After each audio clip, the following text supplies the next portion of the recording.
বিয়ের পরে আমরা মেয়েরা নিজেকেই ভুলে যাই। স্বামীর বাড়ি বলেন আর শ্বশুর বাড়ি বলেন, এই জায়গাটাতে এসে আমরা সবসময় হতাশায় ভুগি। কিভাবে সবকিছুর সাথে খাপ খাওয়াবো, কিভাবে সবার মন জয় করব, এগুলো করতে করতে আমরা সবসময় সুপার অ্যাক্টিভ দেখাতে চাই নিজেকে। প্রথমে আমরা বাড়ির বউ হিসেবে সুপার বউ এবং স্বামীর স্ত্রী হিসেবে সুপার স্ত্রী, তারপরে ধীরে ধীরে সুপার গৃহিণী।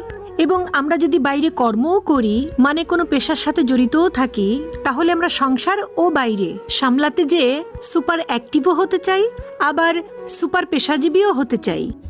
মোট কথা সবকিছু মিলিয়ে সব জায়গাতে আমরা সুপার নারী হতে চাই। সব মেয়েদেরকেই বলছি, জীবনটাকে একদম নিঃশেষ করে দিয়ে সুপার মা, সুপার গৃহিণী, সুপার অ্যাক্টিভ ওমেন তোমাকে হতে হবে না। কারণ এসব করতে যে যখন তোমার শরীর ভেঙে যাবে, তখন ওই যাদের জন্য সব কিছু